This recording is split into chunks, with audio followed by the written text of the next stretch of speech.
इसके बजाय उन्होंने स्टीव विटकॉफ को भेजा ताकि वह क्रेमलिन का चमकदार आंखों वाला दौरा कर सकें और ऐसा लगे कि देखो व्लादिमीर पुतिन शांति चाहते हैं, इसलिए हमें शांति मिलने वाली है। और ऐसा नहीं हुआ, इसलिए आपने इन वार्ताओं की पूरी विफलता देखी है। ऐसा लग सकता है कि मैं उस आदमी को निशाना बना रहा हूं, जबकि वह अच्छे इंसान लगते हैं। समस्या यह है कि उनके पास इस क्षेत्र में कोई विशेषज्ञता नहीं है और वह क्रेमलिन के उन लोगों के सामने खड़े हैं जो अपना पूरा करियर इसी में लगा चुके हैं। तो वह एक नुकसान की स्थिति में है। कैसे हैं सभी? आज हमारे साथ हैं कॉन्स्टेंटिन, लेखक, यूट्यूबर और ट्रिगोनोमेट्री पॉडकास्ट के को होस्ट। उम्मीद है मैंने सही कहा। मुझे पता है ये शब्दों का खेल है। आपकी पृष्ठभूमि दिलचस्प है। शायद आपके पिता सोवियत सरकार में थे। वो सोवियत सरकार का हिस्सा नहीं थे। मेरे पिता 90 के दशक की शुरुआत में रूस की बोरिस येल्त्सिन सरकार का हिस्सा थे। मेरी विरासत में यूक्रेनी और रूसी दोनों हैं और इस संघर्ष पर मैंने काफ़ी लिखा और बोला है। बिल्कुल सही। और जो दिलचस्प बात आपने कही, जहां आपने बताया कि रूस में लगभग 500 सालों से कोई लोकतंत्र नहीं रहा, या शायद कभी भी नहीं रहा, क्योंकि उससे पहले भी किसी के पास असली लोकतंत्र नहीं था। और आपने ये भी कहा कि पुतिन का पतन होने पर कोई ऐसा व्यक्ति आ सकता है जो पुतिन से भी ज्यादा कट्टर हो सकता है। हाँ, मैं एक खासा संदर्भ में बात कर रहा था। सही कहूँ तो आप जानते हैं, मैं लोगों को ये धारणा नहीं देना चाहता कि मुझे लगता है कि व्लादिमीर पुतिन को हमेशा के लिए सत्ता में रहना चाहिए। बिल्कुल, मेरी ऐसी सोच नहीं है। मुझे सच में पसंद नहीं है जो उन्होंने यूक्रेन में किया। मुझे लगता है ये रूस के लिए भी भयानक रहा। लेकिन मैं जो बात कहना चाहता था वो ये है कि अगर उन्हें जबरदस्ती हटाया जाता है, क्योंकि मुझे नहीं पता कि आपको याद है या नहीं, लेकिन संघर्ष की शुरुआत में बहुत से लोग थे जो कह रहे थे क्यों ना हम अभी व्लादिमीर पुतिन को हटा दें और फिर सब कुछ ठीक हो जाएगा। असल में ये ऐसे नहीं चलता। मैंने भी यही कहा था। रूस में कभी लोकतंत्र नहीं रहा। व्लादिमीर पुतिन, लोग इसे भूल जाते हैं, लेकिन वो पहली बार 1999 में रूस की सत्ता में आए थे और अब 26 साल से सत्ता में हैं। इस दौरान कभी भी स्वतंत्र और निष्पक्ष चुनाव नहीं हुए, लेकिन इससे पहले भी कभी ऐसा स्वतंत्र और निष्पक्ष चुनाव नहीं हुआ जिसमें सरकार बदली हो। रूस का लोकतांत्रिक शासन का न इतिहास है न संस्कृति। सच कहूं तो वहां कई लोग इसे चाहेंगे भी नहीं। उन्हें जार व्लादिमीर पसंद हैं और वे बस यही उम्मीद करते हैं कि अगला जलार भी कोई ऐसा हो जो उन्हें पसंद आए। बिल्कुल। और मुझे लगता है कि एक और बात ये भी है कि उन्हें बहुत बहुत मजबूत समर्थन मिला हुआ है, लगभग 80% पोलिंग, क्योंकि लोगों को दूसरी खबरें भी नहीं मिलती हैं। तो इसका इसमें बड़ा रोल होता है। आप बताते हैं कि राष्ट्रपति ट्रंप समेत अधिकांश अमेरिकी राष्ट्रपतियों ने पुतिन को गलत समझा है। वे उन्हें अच्छा इंसान मानते हैं, लेकिन भूल जाते हैं कि वह चालबाज हैं। अब आपको क्या लगता है आने वाला शिखर सम्मेलन कैसा होगा? क्या इससे अच्छी खबर मिल सकती है? नहीं। देखिए, मुझे नहीं पता। मेरा मानना है कि इसमें जाहिर तौर पर काफ़ी अटकलें लगाई जा रही हैं। मुझे नहीं पता यह इंटरव्यू कब प्रसारित होगा, क्योंकि अगर यह कल भी आए तब भी चीज़ें शायद बदल जाएंगी। तो एक बात जो मैं कहना चाहूँगा, और मैं यह बार बार कह चुका हूँ, वह यह है, मैं वह व्यक्ति था जिसे बहुत उम्मीद थी कि राष्ट्रपति ट्रंप इस संघर्ष को जल्दी सुलझा लेंगे। मैंने ऐसा इसलिए कहा क्योंकि मुझे लगा था कि वह जितने व्यावहारिक और यथार्थवादी होंगे उतने नहीं रहे। मुझे लगता है कि वह बहुत भोले हैं और स्टीव विटकॉफ की नियुक्ति बहुत खराब थी। सच कहूं तो मुझे नहीं लगता वह जानते हैं कि क्या कर रहे हैं। कुछ रिपोर्ट्स हैं कि उन्होंने व्लादिमीर पुतिन की बात को गलत समझा। इसी वजह से उनकी बातचीत हुई जिसमें वे बोले, ओह हाँ, व्लादिमीर पुतिन जापोरोजिया और खेरसोन से सेना वापस बुलाएंगे। और मैं ऐसा था, वाह, लेकिन ये तो वाह, ये कमाल है। यह एक बड़ी उपलब्धि है क्योंकि व्लादिमीर पुतिन उस क्षेत्र को नियंत्रित करते हैं। अब हम 24 घंटे आगे बढ़ते हैं। स्टीव विटकॉफ पुतिन की बात नहीं समझ पाए और उनका उन इलाकों से बाहर जाने का कोई इरादा नहीं था। तो अभी जो स्थिति दिख रही है वो ये है कि यूक्रेनियन और रूसी एक दूसरे से काफी दूर हैं, और क्या अमेरिकी हस्तक्षेप उन्हें एक दूसरे के करीब ला सकता है या नहीं, ये हमें पता चलेगा। लेकिन ट्रंप के तरीके या प्रशासन के तरीके में अब तक की समस्या ये रही है कि वे अपनी ही बातों से, सच कहूं तो इस बात के लिए आश्वस्त हो गए थे कि व्लादिमीर पुतिन शांति चाहते हैं। मैंने इसका कोई सबूत नहीं देखा है। यह एक दावा है जिसे कभी भी मेरे सामने किसी भी तथ्य से साबित नहीं किया गया है। व्लादिमीर पुतिन ने बार बार जैसा कहा है, वह साफ तौर पर यूक्रेन पर नियंत्रण चाहते हैं। यही वह चाहते हैं। मेरा यह मतलब नहीं है कि वह यूक्रेन के हर हिस्से में अपनी फौज तैनात करना चाहते हैं। लेकिन वह यूक्रेन का पूर्वी, केंद्रीय या जितना हिस्सा ले सकते हैं वह चाहते हैं। और वह जो चाहते हैं वह यह है कि बाकी यूक्रेन एक कठपुतली राज्य बना रहे, जैसा कि 2014 से पहले था, जहां वह प्रभावी रूप से यह नियंत्रित कर सकें कि कौन चुना जाए और एक बहुत ही रूस समर्थक भ्रष्ट सरकार बनाए रखें जो रूस के पक्ष में हो। और यही उनकी पहली दिन से मंशा रही है।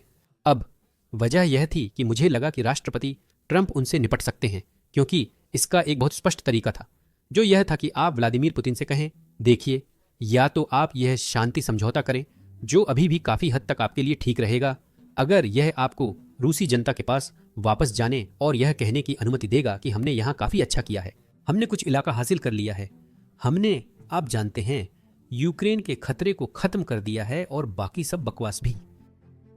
अगर आप समझौता नहीं करते व्लादिमीर पुतिन, तो मैं राष्ट्रपति ट्रंप यूक्रेन को पहले से 10 गुना ज्यादा हथियार दूंगा। मैं उनका पूरा समर्थन करूंगा और जरूरत की हर चीज दूंगा, न सिर्फ रक्षा बल्कि आपको बाहर निकालने के लिए भी। बातचीत ऐसे ही आगे बढ़नी चाहिए थी।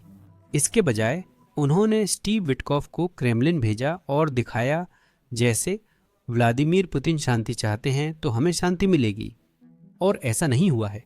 और यही वजह है कि आपने अब तक इन वार्ताओं की पूरी तरह से विफलता देखी है। अब यह कहने के बाद मुझे यह स्पष्ट है कि ट्रंप प्रशासन अब समझने लगा है कि वे किससे डील कर रहे हैं, और इसलिए हम देख सकते हैं कि आने वाली इन वार्ताओं में वे ज्यादा यथार्थवादी रुख अपनाएं और इससे कुछ अच्छा निकल सकता है। मुझे पूरी उम्मीद है कि ऐसा ही होगा। हाँ, मुझे भी समझ नहीं आता हम मार्को रूबियो को क्यों नहीं भेजते। वह पुतिन से जुड़ी किसी भी चीज़ के लिए कहीं बेहतर वार्ताकार होंगे। मुझे समझ आ गया कि हम हर बार स्टीव विटकॉफ को क्यों चुनते हैं। हाँ, मैं उसके आंतरिक मामलों पर टिप्पणी नहीं कर सकता, लेकिन सच कहूं तो स्टीव विटकॉफ से जुड़ी कोई भी चीज मुझे प्रभावित नहीं कर पाई है। और देखो, ऐसा लग सकता है कि मैं उस आदमी पर व्यक्तिगत रूप से निशाना साध रहा हूं, वह तो एकदम अच्छे इंसान लगते हैं। समस्या यह है कि उनके पास इस क्षेत्र में कोई विशेषज्ञता नहीं है, और वह क्रेमलिन के उन लोगों के सामने खड़े हैं जो अपना पूरा करियर इसी काम में लगा चुके हैं। तो वह एक नुकसान की स्थिति में है। नहीं, बिल्कुल। और साथ ही मुझे लगता है कि रिपोर्ट्स उन्हें हकीकत से भी ज़्यादा खराब दिखाती हैं, क्योंकि हम युद्ध को लगभग रोज़ाना हर अपडेट के साथ कवर कर रहे हैं। स्टीव विटकॉफ ने पहले भी पुतिन को एक कॉल के बाद गलत समझा था, तो मेरे लिए तो ऐसा लगता है कि वो जानबूझकर प्राइवेट में कुछ और कहते हैं, फिर जब हम सार्वजनिक घोषणा करते हैं तो वो कहते हैं, ओह, हमने तो ऐसा कभी कहा ही नहीं। शायद यही हो रहा है। लेकिन एक और अच्छी बात जो हो सकती है वो ये है कि अगर आप इस सोच के साथ जाएं कि व्लादिमीर पुतिन शांति चाहते हैं और जो कुछ भी वो कहते हैं वो शांति की ही बात लगती है, वहीं अगर आप इस सोच के साथ जाएं कि आप एक ऐसे व्यक्ति से डील कर रहे हैं जो केजीबी के पूर्व प्रमुख हैं, जिनका पूरा करियर धोखा देने की कला, झूठ बोलने की कला, लोगों को मनाने की कला, एक बात कहकर दूसरी बात करने की कला सीखने और करने में बीता है, तो आप अलग तरह से सुनना शुरू कर देते हैं और आप उस इंसान को गलत नहीं समझते जिसे आप बहुत अच्छा आदमी समझते हैं, जबकि असल में वो ऐसा नहीं है। बिल्कुल, हाँ, यही वजह है कि मार्को रूबियो एकदम सही होंगे, खासकर जिस तरह से वो चुनाव से पहले पुतिन के बारे में बात कर रहे थे। उन्हें पुतिन के बारे में पता है, वो आप पश्चिमी मूल्यों की अहमियत और उनकी रक्षा की ज़रूरत पर भी बात करते हैं। शायद इस साल के बाद, खासकर डोनाल्ड ट्रंप के चुनाव और बाकी सब कुछ के साथ, शायद आप बता सकते हैं कि कौन सा पश्चिमी मूल्य सबसे ज़्यादा खतरे में है। खैर, जिन बातों पर मैं अपनी किताब में वास्तव में ध्यान केंद्रित कर रहा था, जैसा कि आप जानते हैं, वह है स्वतंत्रता, अलग अलग तरह की आज़ादी और अभिव्यक्ति की स्वतंत्रता सबसे स्पष्ट है, जो लगातार खतरे में आ गई है, खासकर ब्रिटेन में जहां मैं रहता हूं। मुझे लगता है कि अमेरिका में हाल की कुछ राजनीतिक घटनाओं को देखते हुए ये चीजें बदल रही हैं, लेकिन निश्चित रूप से ब्रिटेन और यूरोप में अभिव्यक्ति की स्वतंत्रता पर लगातार कार्रवाई हो रही है। हमने अभी अभी टोबी यंग लॉर्ड यंग का इंटरव्यू लिया है, जो ब्रिटेन में फ्री स्पीच यूनियन के संस्थापक हैं, जो इस तथ्य से निपटती है कि अब ब्रिटेन में हर दिन 30 से अधिक लोगों को उनकी कही बातों के लिए गिरफ्तार किया जा रहा है। तो बुनियादी रूप से बोलने की स्वतंत्रता उनमें से एक है। और फिर दूसरा, मेरा मतलब है, और भी बहुत सी चीजें हैं, लेकिन एक स्वतंत्र समाज इस बात पर निर्भर करता है कि एकजुट पहचान और अपनी संस्कृति की एकजुट भावना को बनाए रखा जाए, जो कि यूरोप में भी अवैध प्रवास और अन्य चीजों के कारण बहुत खतरे में है। देखिए, किताब का पूरा सारांश देना कठिन है, लेकिन मैं कहूँगा कि अभिव्यक्ति की स्वतंत्रता उनमें शामिल है। और फिर आप जानते हैं, सांस्कृतिक एकता और साझा उद्देश्य की भावना कोई ऐसी चीज नहीं है जिसे मैं केवल पश्चिमी मूल्य कहूंगा, लेकिन यह भी एक ऐसी चीज है जो खतरे में है। अभिव्यक्ति की स्वतंत्रता पर बात करते हुए मुझे यूके के नए कानूनों को लेकर कुछ सवाल हैं। हमारे दर्शक मुख्य रूप से अमेरिका पर केंद्रित हैं, इसलिए वे नहीं जानते। ट्विटर पे हम जो बार बार देख रहे हैं कि पिज्ज़ा डिलीवर करवाने जैसी चीज़ों के लिए भी आईडी दिखानी पड़ती है, वो क्या है, इसका क्या कारण है? हाँ, मुझे लगता है कि ये खास मामले अपवाद हैं और शायद गलतियां भी हैं। प्लेटफॉर्म द्वारा कानून का गलत इस्तेमाल किया गया है, लेकिन असल में ये कानून बच्चों, नाबालिगों को इंटरनेट पर हानिकारक कंटेंट से बचाने के लिए लाया गया था। लेकिन इसके नाम पर किसी को तय करना होता है कि क्या हानिकारक है। इसी वजह से वे अब इसे ऐसे कंटेंट पर लागू करना चाह रहे हैं जिसे हानिकारक माना जा सकता है। उदाहरण के लिए किसी प्रदर्शन का वीडियो जो हो रहा है ना, यह उन चीज़ों में से एक है जिसे हमने ऑनलाइन उम्र सीमा में डाला हुआ देखा है, क्योंकि कथित तौर पर यह बच्चों के लिए हानिकारक हो सकता है। दिलचस्प बात है, यह ठीक उसी समय हो रहा है जब सरकार 16 और 17 साल के बच्चों के लिए वोट लाने की कोशिश कर रही है। तो आप उसी चीज़ पर वोट कर सकते हैं जिसे ऑनलाइन देख नहीं सकते। यही बात है जहां हम पहुंच रहे हैं। और एक व्यापक चीज के हिस्से के रूप में यूरोपीय संघ का भी इसी तरह का एक कानून है, जो मूल रूप से, मुझे याद है एक बार मैं इस देश के एक बहुत लोकप्रिय टीवी कार्यक्रम में था जिसका नाम है क्वेश्चन टाइम, और वहां इस बात पर चर्चा हो रही थी कि उस समय डोनाल्ड ट्रंप को अभी अभी फेसबुक से अनबैन किया गया था। अगर याद हो, उन्हें कभी बैन किया गया था, फिर बहाल कर दिया गया। और वहाँ एक चर्चा हुई जिसमें हमारे एक राजनेता ने कहा, आप जानते हैं, हमारे पास दुनिया का सबसे सुरक्षित इंटरनेट होना चाहिए। बिल्कुल, बिना सोचे कि शायद सबसे सुरक्षित इंटरनेट चीन या उत्तर कोरिया में है, जहाँ सरकार बहुत सी चीज़ें दिखाने नहीं देती। और मुझे लगता है कि यूरोप में हमने आमतौर पर यह भूल गए हैं कि सुरक्षा की कीमत स्वतंत्रता है, और इसमें दोनों के बीच किसी तरह का संतुलन होना चाहिए, बजाय इसके कि हर जगह सुरक्षा को स्वतंत्रता की कीमत पर अधिकतम किया जाए। मुझे लगता है कि जॉर्ज वॉशिंगटन ने कहा था कि जो सुरक्षा के लिए स्वतंत्रता छोड़ता है वह दोनों का हकदार नहीं है। मुझे लगता है ये थॉमस जेफरसन थे, लेकिन नहीं। तुम सही हो, मैं गलत हूँ। हाँ, तुम सही हो। ठीक है, हमें कोई भी नहीं मिलेगा और हम किसी के भी लायक नहीं होंगे, या कुछ ऐसा ही। हाँ, वो मेरी गलती से पैराफ्रेज हो गया था। लेकिन फ्री स्पीच की बात करते हुए, क्या आपने जुबली की नई चीज़ देखी है जो चल रही है, जिसमें वे इसे चारों ओर से घेर लेते हैं? आप क्या सोचते हैं, क्या उन्हें अनुमति और इतनी पहुंच मिलनी चाहिए? क्योंकि मैंने देखा है कि उस फॉर्मेट की आलोचना में दोनों पक्षों की बहस नहीं होती। अक्सर ऐसा होता है कि एक पक्ष बीच में होता है और दूसरा पक्ष स्पेक्ट्रम के एकदम किनारे पर होता है। और बहुत से लोगों को ऐसा लगता है कि हम उन आवाज़ों को मंच दे रहे हैं जिन्हें आज बहुत बड़ी पहुंच मिल रही है, जो शायद 100 साल पहले नहीं मिलती। यह विधायी या अभिव्यक्ति की स्वतंत्रता का मुद्दा नहीं, बल्कि आपके सुनने देखने की पसंद का मुद्दा है। मुझे हमेशा हंसी आती है जब लोग कहते हैं, ओह, आप जानते हैं, लोग ये सब अति अश्लील चीजें देखते हैं। खैर, कोई तो देख रहा है ना, जैसे कि कोई तो। यही लोग हैं जो इस सामग्री को देख रहे हैं, वही इसके अस्तित्व के लिए जिम्मेदार हैं, है ना? अगर कोई जुबली वीडियो पर क्लिक नहीं करेगा तो लोग वो सामग्री नहीं बनाएंगे जिसे आप असलियत का चरम रूप कहते हैं। तो मुझे लगता है कि ये इस बात को दिखाता है कि लोग क्या देखना पसंद करते हैं, जैसे कि चरम विचार, बहस, तर्क वितर्क वगैरह। मुझे लगता है असली समस्या वही है। अगर हम सब सिर्फ सूखा राजनीतिक विश्लेषण देखें तो उतने नंबर नहीं आएंगे जितना अभी आ रहे हैं। लेकिन लोगों को ड्रामा पसंद है, लोगों को टकराव पसंद है, लोगों को चरम चीज़ें पसंद हैं। और अगर आप देखें कि लोग मीडिया में किस तरह की चीज़ें देखते हैं, तो एक कहावत है, अगर खून बहता है तो वो सबसे आगे रहता है। फिल्मों में हम क्या देखते हैं? खैर, लोग एक दूसरे को मार रहे हैं, एक दूसरे को धोखा दे रहे हैं, लोग अजीब अजीब अनुभव कर रहे हैं, ड्रग्स ले रहे हैं, सेक्स कर रहे हैं, और भी बहुत सारी चीज़ें। लगता है वहाँ इंसानी स्वभाव की बात हो रही है और जुबली बस उसी का फ़ायदा उठा रहा है। क्या आप ऐसा करेंगे? मुझे लगता है अगर वो पूछें तो धमाल मच जाएगा। अगर वो मुझसे पूछें तो ज़रूर। मेरा मतलब है, मैं आमतौर पर अमेरिकी मुद्दों पर नहीं बोलता, लेकिन कुछ बातें हैं जिनके बारे में मैं बात कर सकता हूँ। मैं हमेशा, जैसा कि आपने शायद देखा होगा, मुझे एक अच्छी बहस का आनंद आता है, और मैं बहुत खुश हूँ कि मैं अपने तर्कों के लिए खड़ा हो सकता हूं और लोगों के साथ उन्हें एक समझदारी और सम्मानजनक तरीके से चर्चा कर सकता हूं। अगर वे मुझे ऐसे लोगों के सामने खड़ा करना चाहते हैं जिन्हें खुद नहीं पता कि वे क्या कह रहे हैं, तो मुझे इसमें खुशी होगी। बिल्कुल। और शायद आपने इसका थोड़ा जवाब दिया, लेकिन किताब की शुरुआत इस बात से होती है कि पश्चिम वास्तव में मानव इतिहास की सबसे समृद्ध सभ्यताओं में से एक है। लेकिन इसका एक और पहलू भी है, और मैं इसे यहाँ पे अमेरिका में बहुत देखता हूँ। मुझे यकीन है कि आपके पास भी यूके में इसी तरह की समस्याएं हैं। जैसे युवा लोग वास्तव में संघर्ष कर रहे हैं और कुछ बुजुर्ग लोग भी संघर्ष कर रहे हैं। तो आप इन दोनों के बीच संतुलन कैसे बनाते हैं? क्या ये सच में सबसे समृद्ध है? हम इसे देख रहे हैं क्योंकि जैसा आपने कहा, लोग स्पेक्ट्रम के किनारे की चीजें देखना पसंद करते हैं। खैर, हम वस्तुनिष्ठ रूप से इतिहास की सबसे समृद्ध सभ्यता हैं। इसका मतलब यह नहीं है कि कुछ लोग संघर्ष नहीं कर रहे होंगे। और वैसे खासकर युवाओं के लिए मुझे लगता है कि वह पीढ़ीगत अनुबंध जो हमेशा से रहा है, खासकर आपके देश में, अमेरिकी सपना, वह कई चीजें था, लेकिन उनमें से एक यह थी कि आपके बच्चे आपसे बेहतर करेंगे। अब यह सच नहीं है। मुझे लगता है कि यह दोनों देशों के लिए चिंता का विषय है, क्योंकि इसका एक कारण आवास और उसकी वहन क्षमता में दशकों में आई गिरावट है। मुझे नहीं पता ये पूरे संयुक्त राज्य में है या नहीं, पर बड़े शहरों में जरूर है।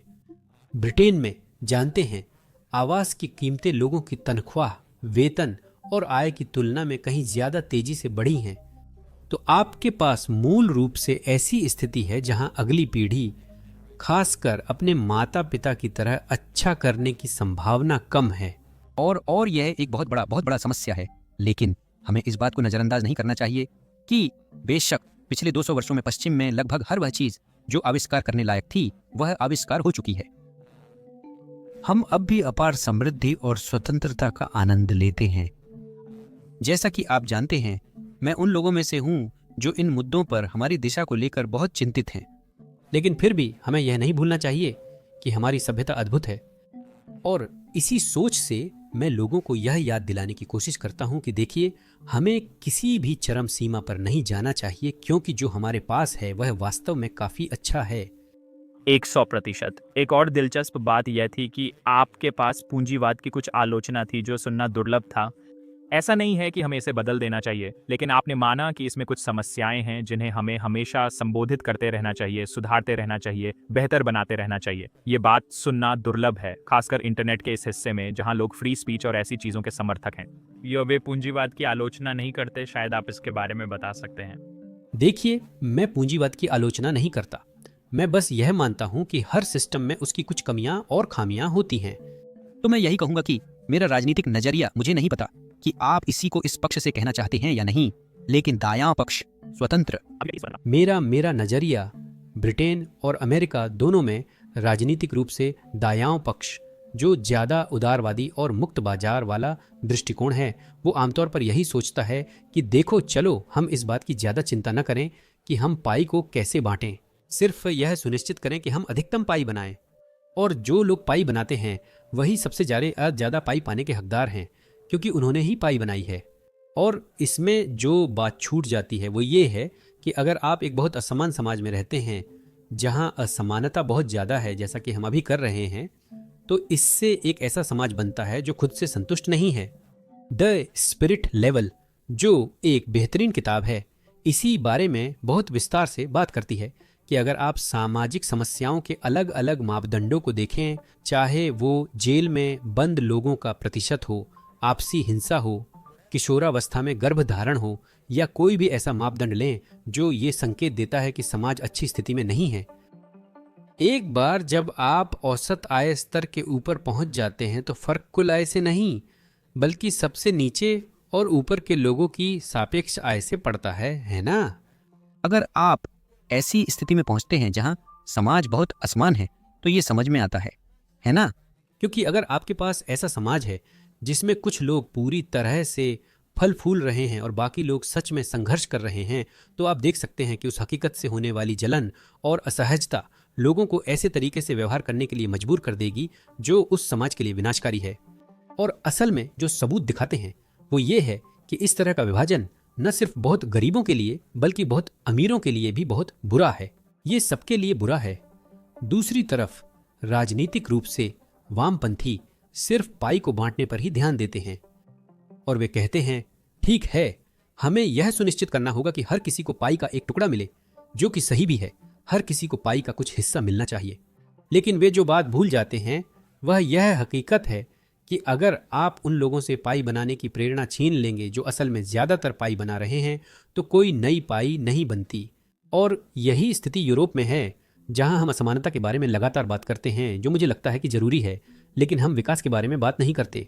हम अवसर बनाने की बात नहीं करते। और यहाँ बहुत हद तक शून्य योग मानसिकता है, जिसमें अगर आपको जीतना है तो मुझे हारना पड़ेगा। इसी कारण मुझे अमेरिका पसंद है और वहाँ जाना अच्छा लगता है, क्योंकि वहाँ सब मिलकर जीतने का सोचते हैं। मुझे ये बहुत अच्छा लगता है। जब हम साथ जीतते हैं तो जरूरी है कि हम उन लोगों का ध्यान रखें जो खुद का ध्यान नहीं रख सकते। इसलिए मैं इन मुद्दों पर संतुलित हूँ, क्योंकि मेरा मानना है कि आदर्श समाज वही है जो संपत्ति निर्माण और रचनात्मकता को बढ़ावा देता है। लेकिन आपके पास ऐसा समाज भी होना चाहिए जिसमें आदर्श रूप से सरकार के मजबूर करने से नहीं, बल्कि एक ऐसी संस्कृति के जरिए जो कहती है कि सफल लोगों के तौर पर समाज को वापस योगदान देना हमारी जिम्मेदारी है। हमारा काम है कि हम सैकड़ों मिलियन डॉलर उन चीज़ों में निवेश करें जो हमारे साथी नागरिकों की मदद करें। ऐसी सोच से हम ऐसा समाज बनाते हैं जहां लोग अमीर और सफल होने के साथ दूसरों का भी ख्याल रखते हैं। मैं ऐसे ही समाज में रहना चाहता हूँ। क्या आप नहीं चाहेंगे? हाँ बिल्कुल, 100%। अच्छा, शायद यहाँ हम थोड़ा स्क्रिप्ट से हट रहे हैं, लेकिन क्या आपको लगता है कि सोशल मीडिया समस्याओं को और बढ़ा रहा है? शायद इसका जवाब हाँ ही है। मुझे लगता है कि सोशल मीडिया चीज़ों को एक साथ बहुत बेहतर भी बना रहा है और बहुत खराब भी। सही है ना? इसमें बुरे समझौते और शानदार योगदान दोनों हैं। अगर सोशल मीडिया ना होता तो आप और मैं बात भी नहीं कर रहे होते, है ना? अगर यूट्यूब ना होता तो लोग ये देख भी नहीं रहे होते। अगर पॉडकास्ट ना होते तो लोग सुन भी नहीं रहे होते। मेरे पास दुनिया भर में सैकड़ों, हजारों और लाखों लोग नहीं होते जो मेरी बात सुनने में दिलचस्पी रखते, अगर ये सब न होता। इसलिए मेरे पास ये शानदार नौकरी भी नहीं होती जिसे मैं बहुत पसंद करता हूँ। लोगों को आपके जैसे पसंदीदा कंटेंट तक पहुंच नहीं मिलती जिसकी वे कद्र करते हैं और पैसे देने को भी तैयार रहते हैं, है ना? हम इन चीज़ों से समृद्ध होते हैं, लेकिन इनके साथ बुरे समझौते भी आते हैं। इसके कई उदाहरण हैं जिन पर बात हो सकती है। तो मैं ज़्यादातर चीज़ों को देखने का तरीका महान थॉमस सोवेल की उस लाइन से लेता हूँ जिसमें वो कहते हैं कि समाधान नहीं होते, सिर्फ समझौते होते हैं। मुझे लगता है ये सोशल मीडिया पर भी लागू होता है। ये समझ में आता है। और अगर हम इस बारे में थोड़ा और बात करें, मुझे लगता है कि आपको इसे थोड़ा और समझाना पड़ सकता है, क्योंकि ये यूके इमिग्रेशन से जुड़ी बातें हैं। कम से कम मेरी नज़र में अमेरिका और यूके में इमिग्रेशन का फ़र्क ये है कि यूके में शरणार्थियों का इमिग्रेशन काफ़ी ज़्यादा है, कम से कम अमेरिका की तुलना में। मुझे नहीं पता कि आप इसे सही मानेंगे या नहीं, बस आपके अनुभव के आधार पर। ये इस बात पर निर्भर करता है कि आप शरणार्थी से क्या मतलब लेते हैं, क्योंकि वर्तमान प्रशासन से पहले आपके दक्षिणी बॉर्डर से लाखों लोग जा रहे थे जो कि कथित तौर पर शरणार्थी थे, है ना? तो हाल ही तक मुझे लगता है ये कहना सही होगा कि अमेरिका को भी इस मामले में बहुत बड़ी समस्या थी। लेकिन अगर आप समझना चाहते हैं कि हम कहाँ हैं और आप लोग कहाँ हैं, तो मुझे लगता है कि सांस्कृतिक रूप से एक अंतर है। मुझे लगता है कि सांस्कृतिक रूप से अमेरिका बहुत ही ज़्यादा प्रवासी समर्थक है, जितना कि मैंने अब तक किसी भी देश में देखा है। यह आम लोगों और उनकी सोच के हिसाब से बेहद प्रवासी समर्थक है। वे उन लोगों का बहुत ही गर्मजोशी से स्वागत करते हैं जो अमेरिका आना चाहते हैं और अमेरिकी बनना चाहते हैं, जो कानून का पालन करते हैं, संस्कृति का हिस्सा बनते हैं, भाषा सीखते हैं, घुल मिल जाते हैं और खुद को समाज का हिस्सा बना लेते हैं। मेरा अनुभव है कि जब भी मैंने लोगों से बात की, लोग मुझसे पूछते हैं, आप अमेरिका कब आ रहे हैं? आप यहाँ कब शिफ्ट हो रहे हैं? यह दुनिया भर में काफ़ी असामान्य है। बहुत कम देशों में मैंने ऐसा अनुभव किया है। लेकिन मुझे यह भी लगता है कि अमेरिकी लोग समझदारी से कानूनी व्यवस्था और अमेरिका आने के वैध तरीकों का दुरुपयोग और शोषण होने से तंग आ चुके थे। और कुछ लोग यह भी तर्क दे सकते हैं कि अगर आपके पास ऐसे राजनेता होते जो वास्तव में उस प्रक्रिया को बढ़ावा दे रहे होते जहां दक्षिणी सीमा पूरी तरह से खुली थी, तो देखिए, मेरी मौजूदा प्रशासन के बारे में सकारात्मक और नकारात्मक दोनों तरह की राय है। लेकिन निश्चित रूप से अगर आप इसके प्रदर्शन का मूल्यांकन करें तो आपको कहना पड़ेगा कि सीमा से निपटना एक बहुत बड़ी सकारात्मक बात रही है और इस लिहाज से यह एक बड़ी उपलब्धि है। ब्रिटेन में हमारे पास थोड़ी अलग स्थिति है क्योंकि हम एक बहुत छोटा देश हैं। हम वह देश नहीं हैं जिसकी नींव प्रवास की बड़ी लहरों पर टिकी हो। यह एक ऐसा देश है जो अपनी पूरी इतिहास में लगभग 1950-1960 तक पूरी तरह से एक रूप था, और तब भी 90 के दशक के अंत तक 2000 के शुरुआती वर्षों तक प्रवास की आमद काफी कम थी। वो सच में बहुत ही कम थी। और फिर 1997 के आसपास हमने टोनी ब्लेयर नाम के एक व्यक्ति को चुना, जिन्हें आपके कुछ दर्शक जानते होंगे।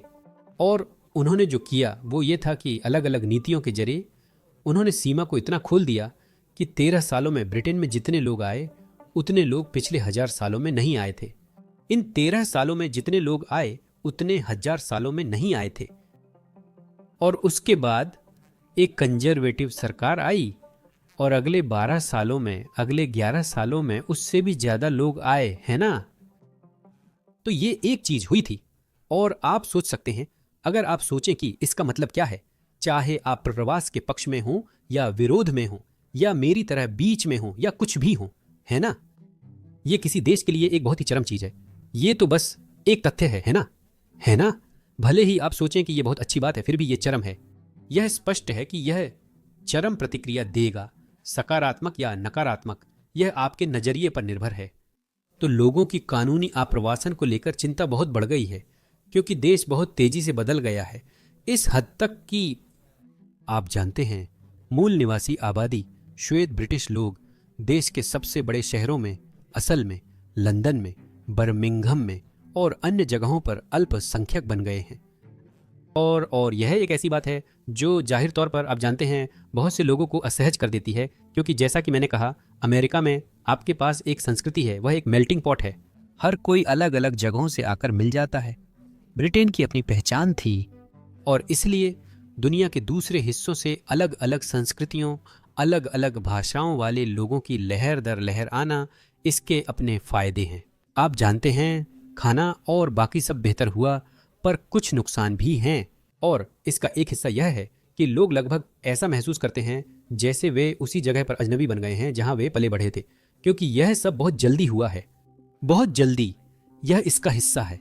साथ ही हमारे पास अवैध प्रवास की समस्या भी है। उदाहरण के लिए, मैं रूस से ब्रिटेन 1995 या 1996 में आया था। यह इस पर निर्भर करता है कि आप कैसे गिनते हैं। जब मैं ब्रिटेन आया था तब हर साल 55,000 लोग ब्रिटेन आते थे कानूनी रूप से। तो उन्होंने नियमों का पालन किया, उन्होंने वीजा लिया, उन्होंने ये सब किया, सही है। मैं उन 55,000 लोगों में से एक था।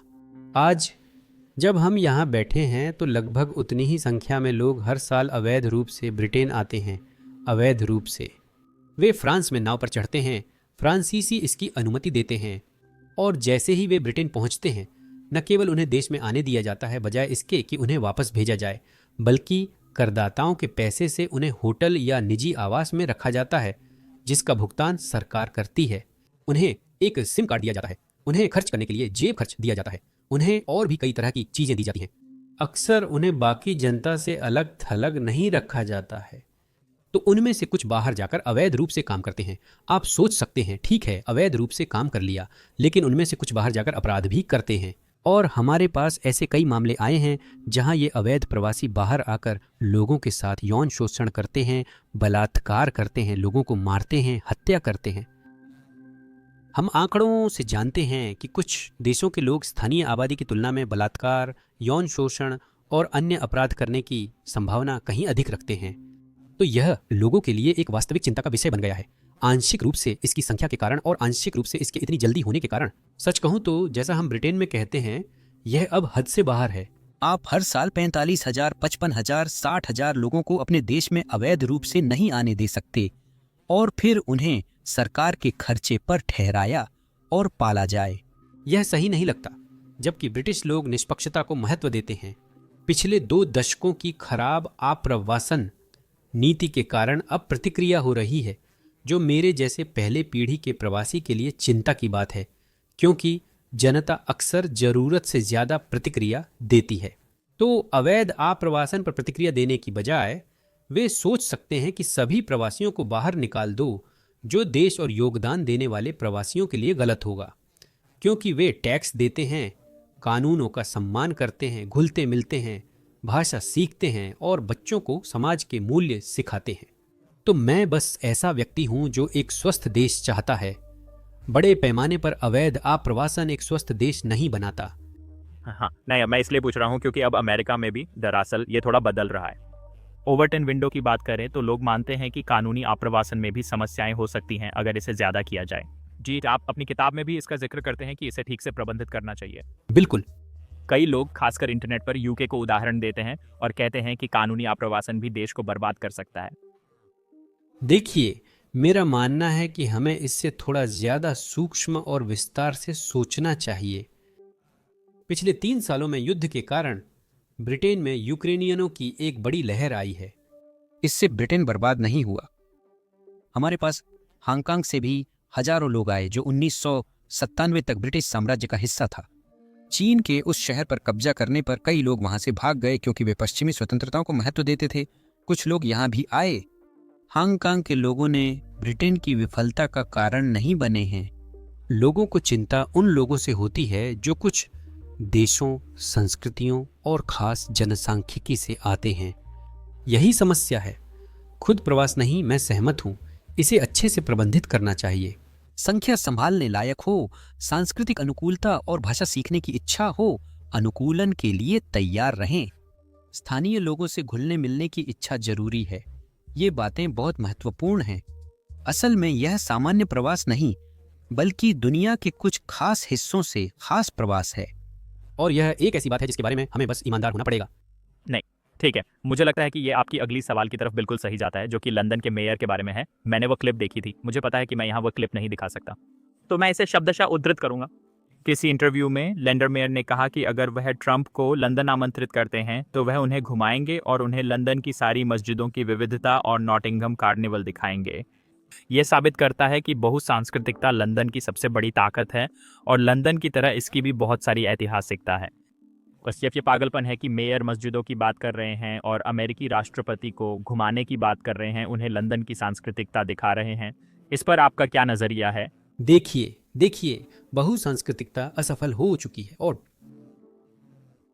ऐसा कहने वाले मेरे जैसे नहीं, बल्कि डेविड कैमरन और एंजेला मर्केल हैं, जो अपने देशों का संचालन करते थे। और उनका मतलब यह है, आप जानते हैं, मैं हमेशा बहुत सावधान रहा हूं कि बहुसांस्कृतिकता और बहुजातीय समाज के बीच फर्क कर सकूं। अमेरिका, ब्रिटेन, ये बहुजातीय समाज हैं। हमारे यहाँ अलग अलग पृष्ठभूमि, अलग अलग नस्लीय समूहों, अलग अलग जातीय समूहों के लोग हैं, और यह काम कर सकता है बशर्ते कि वे सभी लोग एक एकल सामूहिक पहचान को अपनाने के लिए तैयार हों।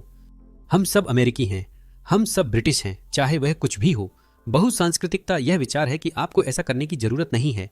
आप जैसे हैं वैसे रहें, चीजों को अपने नजरिए से देखें, दूसरों की सोच की परवाह न करें। एकीकृत मत होइए, समाज का हिस्सा मत बनिए, गर्व से मत कहिए कि आप अमेरिकी हैं। अपने बच्चों को अमेरिकी मूल्य न सिखाएं, वो तरीका काम नहीं करता। मैं लंदन के वर्तमान मेयर का प्रशंसक भी नहीं हूं, और वो बार बार ऐसी बातें कहते रहते हैं जैसे विविधता हमारी सबसे बड़ी ताकत है। और ये वाकई मददगार नहीं है कि वो ये बातें ज्यादातर तब कहते हैं जब कोई आतंकवादी हमला होता है। लोगों को विश्वास नहीं होता कि विविधता हमारी सबसे बड़ी ताकत है। डेविड, क्या आपने वो नो मैकडोनल्ड ट्वीट देखा है जो उसने बहुत पहले डाला था? हम इसे इसमें डाल देंगे। हाँ, लेकिन बहुत बहुत मजेदार था। अब अगले सवाल पे चलते हैं जो आपने बताए नाम से जुड़ा है।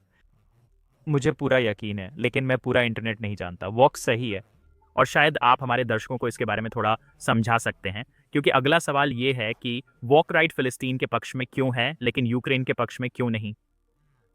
ये दिलचस्प है। तो मैं निश्चित रूप से ये नहीं कहूंगा कि मैंने ये शब्द गढ़ा है। सही है, मैं उन लोगों में से हूं जिन्होंने ऐसा किया। तो अगर आप एक अधिक अकादमिक व्याख्या चाहते हैं तो जेम्स लिंड से वो व्यक्ति हैं जिन्होंने ये शब्द दिया था। मुझे नहीं पता कि आप उनके काम से परिचित हैं या नहीं। वे इसे एक अधिक दार्शनिक दृष्टिकोण से समझा सकते हैं, लेकिन मेरी जो समझ है, अगर आप सोचें कि वो क्लेफ्ट असल में है क्या, है ना, वो क्लेफ्ट मूल रूप से एक पहचान आधारित आंदोलन था, है ना। इसने कहा कि आपके बारे में जो सबसे अहम बात है वो ये नहीं है कि आप खुद को एक अमेरिकी नागरिक माने। आप खुद को अपने समूह के सदस्य के रूप में सोचते हैं। जितना आप अपने समूहों में गहराई से जाते हैं, चाहे आप काले, भूरे, महिला, पुरुष, समलैंगिक, ट्रांस या कुछ भी हों, असली ध्यान इसी पर देना चाहिए। और अपनी पहचान के जरिए ही आपको दुनिया का अनुभव करना चाहिए। अपनी पहचान के जरिए ही आपको राजनीति के बारे में सोचना चाहिए। पहचान के आधार पर ही बाकी बातें सोचनी चाहिए, है ना? आप अमेरिकी नागरिक नहीं हैं, आप अश्वेत, ट्रांस, विकलांग हैं। असली मायने तो यही हैं, है ना? और फिर जो सबसे ज्यादा मायने रखता है वो है पीड़ित होना, उत्पीड़न, है ना? कौन सबसे ज्यादा उत्पीड़ित है? उन्होंने इंटरसेक्शनैलिटी नाम का एक विचार बनाया कि जितने ज्यादा इन उपसमूहों से आप जुड़े हैं उतना ही ज्यादा आप उत्पीड़ित माने जाते हैं। अगर आप अश्वेत, ट्रांसजेंडर या विकलांग हैं तो आपको अधिक उत्पीड़ित माना जाता है, और अगर आप एक सीधे साधे श्वेत पुरुष हैं तो परिभाषा के अनुसार आप बुरे और उत्पीड़क माने जाते हैं। दूसरी बात, वे कहते हैं कि सच नाम की कोई चीज नहीं है, सब कुछ सापेक्ष है। असल में जिंदगी में बस एक चीज मायने रखती है, ताकत। यह इस पर निर्भर करता है कि किसके पास नियंत्रण है और कौन अपने समूह के मकसद के लिए ताकत का उपयोग करता है। असल में वर्क राइट इसी का उल्टा है, जो कहते हैं हाँ लेफ्ट सही है, वर्क लेफ्ट, लेफ्ट सही है। सबसे अहम बात आपकी पहचान है। एक सीधे गोरे आदमी के रूप में सिस्टम ने आपको शोषित किया है, और आपको खुद को एक अमेरिकी नागरिक के रूप में नहीं बल्कि एक सीधे गोरे आदमी के रूप में देखना चाहिए, और उस समूह के साथ अपनी पहचान बनानी चाहिए। उस समूह के शोषण के बारे में सोचना चाहिए और दूसरों को छोड़कर सिर्फ उसी समूह के हितों की वकालत करनी चाहिए। और इससे फर्क नहीं पड़ता कि हमारे लोकतंत्र के नियम क्या हैं। हमें भी जागरूक वामपंथियों की तरह जरूरी तरीकों से शक्ति का इस्तेमाल कर दुश्मनों को खत्म कर अपने लक्ष्य पाने चाहिए। तो यह मूल रूप से वही तरीका है जैसा मैं इसे समझता हूँ। पूर्व आधुनिकता, आधुनिकता, उत्तर आधुनिकता के बारे में एक पूरा दार्शनिक संवाद है, और जेम्स लिंडसे इस पर बहुत अच्छे हैं। अगर आप इसे देखना चाहते हैं, अगर आप इस विषय पर और बात करना चाहते हैं तो बिल्कुल। जहां तक इजराइल और फिलिस्तीन और यूक्रेन की बात है, मुझे यह मजाकिया लगता है। तो यूक्रेन के मामले में मुझे वास्तव में लगता है कि इसका एक बड़ा हिस्सा सिर्फ इस बात का सवाल है कि जब यह हुआ तब कौन जिम्मेदार था। तो अगर यूक्रेन पर हमला राष्ट्रपति ट्रंप के पहले कार्यकाल के दौरान हुआ होता और वही थे जिन्होंने इसका विरोध किया और यूक्रेन की मदद की खुद को बचाने में, तो मुझे लगता है कि ज्यादातर दक्षिणपंथी पूरी तरह से यूक्रेन का समर्थन करते। मैं सच में ऐसा मानता हूं। तो मुझे लगता है कि यह कुछ हद तक उसी के बारे में है। इसराइल और फिलिस्तीन मामले में मुझे लगता है वो दक्षिणपंथी इसराइल से इसलिए नफरत करते हैं क्योंकि उसके पास वही है जो वो चाहते हैं। इसराइल की राष्ट्रीय पहचान मजबूत है और उनका समाज एक समान है। उनके पास साफ तौर पर, आप जानते हैं, ये उनकी एक शिकायत भी है कि इसराइल को यहूदी राज्य होने की इजाज़त है। हम एक ईसाई श्वेत देश क्यों नहीं बना सकते? हमें विविधता और ये सारी चीज़ें क्यों अपनानी पड़ती हैं? क्या यही वजह है? और इसकी एक वजह जाहिर है ये है कि वोक राइट बहुत कुछ फांसीवाद से लेता है, और इसका एक बड़ा हिस्सा किसी बलि का बकरा ढूंढने के बारे में है, खासकर उन लोगों के लिए जिन्हें वे उत्पीड़क के रूप में देखना चाहते हैं। अगर आप पीड़ित हैं तो उत्पीड़क कौन? खैर कोई भी जिसके पास पैसा है, असमान रूप से सफलता है वगैरह, यानी यहूदी। और वैसे अब अमेरिकी भारतीय भी, यानी भारतीय उपमहाद्वीप के लोग भी, क्योंकि अब वे भी निशाने पर आ रहे हैं। आप इसे विवेक रामास्वामी के साथ देख सकते हैं, उदाहरण के लिए, जो एक सेंटर के दाईं ओर के व्यक्ति हैं और जिन्हें इस वोक राइट से बहुत नफरत मिल रही है क्योंकि वह भारतीय हैं। ये सच है, लेकिन मुझे नहीं पता कि आप टकर कार्लसन को वॉक राइट कहेंगे या नहीं। मैंने टकर कार्लसन और वॉक राइट नामक एक लेख लिखा था, जरूर करूंगा। ठीक है, वो मुझसे छूट गया, मेरी गलती। नहीं, बस इतना ही। अच्छा, मुझे पता है उसने तुम्हें अमेरिकी राजनीति वगैरह पे बोलने के लिए टोका था। मूल तर्क था कि तुम्हें इसके बारे में नहीं बोलना चाहिए क्योंकि तुम यहाँ नहीं रहते। फिर वो व्लादिमीर पुतिन के पास गए, उनका इंटरव्यू लिया और पूछा कि अमेरिका क्यों असफल हो रहा है वगैरह। हाँ, वो ब्रिटेन और ब्रिटिश राजनीति के बारे में भी बहुत ज्यादा बात करते हैं। दिलचस्प है, बिना वहाँ रहे। हाँ, आप क्या सोचते हैं? टकर कार्लसन रूस को पश्चिमी मूल्यों का रक्षक क्यों कहते हैं, जबकि असल में ऐसा नहीं है? नहीं, ये सच नहीं है। हाँ, तो उस आर्टिकल में, और वो एक वीडियो भी है, लोग मेरी सबस्टैक पर जाकर उसे पढ़ सकते हैं या वीडियो के रूप में देख सकते हैं। चूंकि आपने ये जल्दी से बताया, मैंने वो ट्वीट देखा था कि आपका वीडियो डिमोनेटाइज कर दिया गया और हमें भी ये बहुत बार झेलना पड़ता है। हम आपके हालिया पॉडकास्ट्स को शिलामी रॉबिन्सन के साथ लिंक कर देंगे। मैंने उसकी शुरुआत देखी थी और लोग जाकर उसे देख सकते हैं, क्योंकि एक बार जब वो डिमोनेटाइज हो जाता है तो हमारी ऑडियंस को ऐसे ही पता चलता है। यूट्यूब के पास अब उसे प्रमोट करने का कोई इंसेंटिव नहीं रहता बेसिकली। हाँ, दुर्भाग्यवश। तो लेकिन उस वीडियो में, उस आर्टिकल में जिसमें मैंने बात की थी, और लोग उसे constantandkissan.com पर पढ़ सकते हैं, वो ये है कि वोक लेफ्ट का तर्क असल में ये था कि पश्चिम के आदर्श बुरे हैं और इसलिए पश्चिम को गिरा देना चाहिए। लेकिन वोक राइट पश्चिम से इसलिए नाराज है क्योंकि वह अपने आदर्शों पर खरा नहीं उतर पाया। वे देखते हैं कि चीज़ें उस दिशा में बदल रही हैं जो वे नहीं चाहते, और इसलिए वे कहीं और विकल्प तलाशते हैं। और मैंने वास्तव में इसकी तुलना जॉर्ज बर्नार्ड शॉ से की, जो 30 के दशक में सोवियत रूस गए थे और स्टालिन को पसंद करते थे। उन्होंने उनके साथ कई घंटे बिताए और कहा, ओह देखो ये कितना महान इंसान है, ये हमारी भयानक लोकतंत्र से कहीं बेहतर है। और वो तो उनके गोद में बैठने वाले आदमी थे। मुद्दा ये है कि बहुत से लोगों के लिए, जैसे टकर कार्लसन, रूस कोई असली जगह नहीं है। ये एक विचार है, एक ऐसा विचार जिसमें श्वेत ईसाई राष्ट्र को इस सारी बुरी उदारवादिता और विविधता से बचाया जाता है। मुझे लगता है यही मुख्य कारण है कि ये हो रहा है। और हाँ, उस लेख में जिन बातों का मैंने जिक्र किया था उनमें से एक ये भी थी कि यूक्रेन युद्ध से पहले मैं टकर कार्लसन के शो में नियमित रूप से जाता था। जब भी बड़ी खबर आती मैं उस शो में 2-3 बार जाता था। दूसरी बार के बाद मैंने उनके प्रोड्यूसर से कहा, क्योंकि उन्होंने कहा, ओह वो बहुत अच्छा था कॉन्स्टेंटिन, कभी भी शो में वापस आ जाइए। और मैंने कहा, असल में मैं टकर से यूक्रेन के बारे में बात करना चाहूंगा क्योंकि इस पर हमारी राय अलग है, इससे एक शानदार चर्चा होगी। वो बोले, ये गर्म हो सकता है। मैंने कहा, इससे टकर को व्यूज मिलेंगे। वो बहस से पीछे नहीं हटते, लेकिन वो बिल्कुल भी, उन्हें चर्चा में कोई दिलचस्पी नहीं थी। यहाँ तक कि जब मैंने बार बार कोशिश की तो उन्होंने असल में कुछ ऐसा कहा जैसे कि अगर तुम इस बारे में बार बार बोलते रहोगे तो तुम कभी भी टक्कर कार्लसन पर वापस नहीं आओगे। सही है। तो वे इस मुद्दे पर चर्चा नहीं करना चाहते थे क्योंकि टक्कर जानते हैं कि यूक्रेन के बारे में उन्होंने जो कई बातें कही हैं वे झूठ हैं। जैसे यह विचार कि राष्ट्रपति जेलेंस्की ईसाइयों को सताते हैं। वह रूसी ऑर्थोडॉक्स चर्च और यूक्रेनी ऑर्थोडॉक्स चर्च के बीच ऑर्थोडॉक्स चर्च के भीतर चल रहे असल में एक गृह युद्ध को इस तरह पेश कर रहे हैं मानो जेलेंस्की ईसाइयों का उत्पीड़न कर रहे हों। यह पूरी तरह बकवास है, सीधा झूठ है। जैसे जब वह मॉस्को गए थे और उन्होंने कहा था कि वहां खाना सस्ता है, वह भी पूरी तरह बकवास है ना? रूस में रूसी के लिए खाना अमेरिका में अमेरिकी के मुकाबले ज्यादा महंगा है। हाँ, टकर कार्लसन के लिए खाना सस्ता है क्योंकि रूस का जीवन स्तर अलग है, पर इसका मतलब यह नहीं कि खाना सच में सस्ता है। और बिल्कुल मुझे लगता है कि व्लादिमीर पुतिन का इंटरव्यू लेना उनका पूरा हक है। आप जानते हैं, यह वही चीज है जो पत्रकारों को करनी चाहिए। उस इंटरव्यू में वह पूरी तरह से दब गए और व्लादिमीर पुतिन ने उन पर हावी होकर अपनी बात रखी। शुरुआत में उन्होंने चुनौती देने की कोशिश की, लेकिन आखिर में वह पूरी तरह से दब गए।